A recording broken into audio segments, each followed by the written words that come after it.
لا خير في كثير من نجواهم إلا من أمر بصدقة أو معروف أو إصلاح بين الناس ومن يفعل ذلك ابتغاء مرضات الله فسوف نؤتيه أجرا عظيما ومن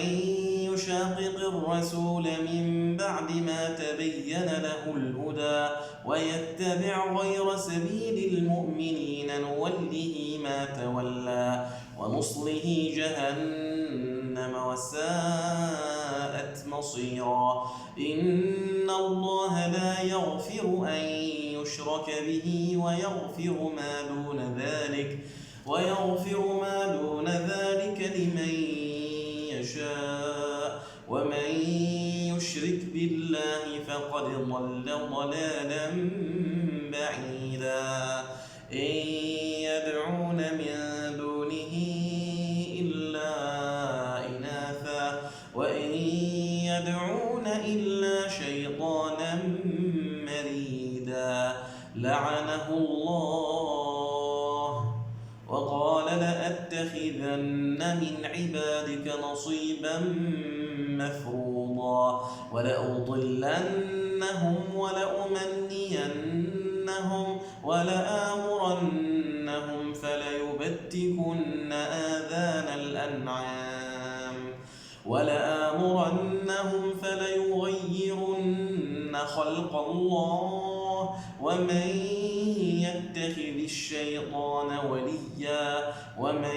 يتخذ الشيطان وليا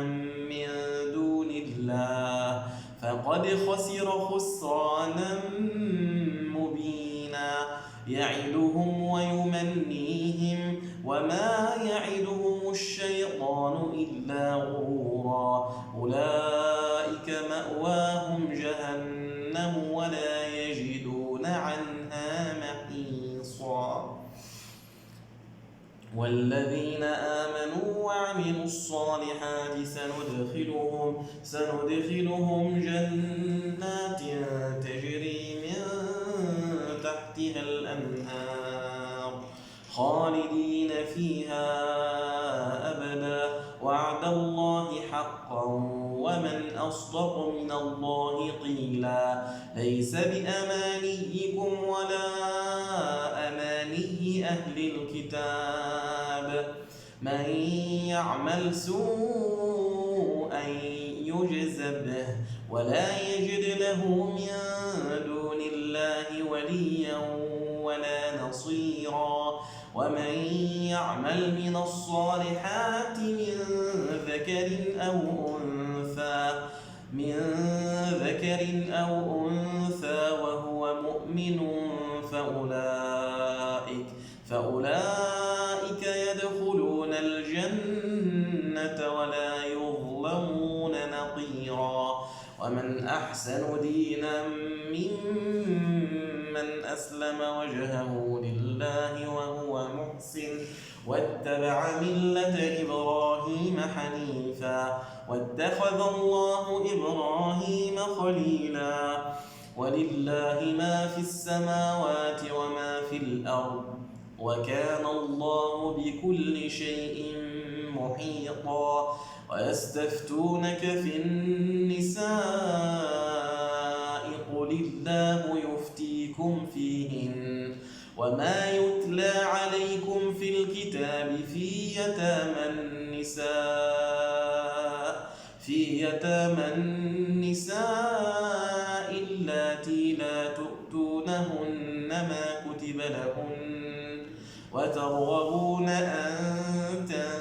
تنكحوهن والمستضعفين من الولدان وأن تقوموا لليتامى بالقسط وما تفعلوا من خير فإن الله كان به عليما وإن امرأة خافت من بعلها نشوزا أو إعراضا فلا جناح عليهما أن يصلحا بينهما صلحا والصلح خير وأحضرت الأنفس الشح وإن تحسنوا وتتقوا فإن الله كان بما تعملون خبيرا. ولن تستطيعوا أن تعدلوا بين النساء ولو حرصتم فلا تميلوا كل الميل فتذروها كالمعلقة. وإن تصلحوا وتتقوا فإن الله كان غفورا رحيما. وإن يتفرقا يغن الله كلا من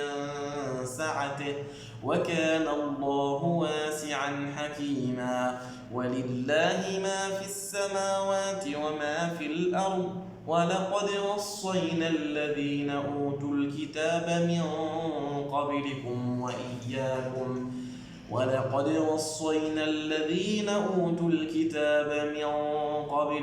وإياكم أن اتقوا الله. وإن تكفروا فإن لله ما في السماوات وما في الأرض وكان الله غنيا حميدا. ولله ما في السماوات وما في الأرض وكفى بالله وكيلا. إن يشأ يذهبكم أيها الناس ويأتي بآخرين وكان الله على ذلك قديرا. من كان يريد ثواب الدنيا فعند الله ثواب الدنيا والآخرة وكان الله سميعا بصيرا.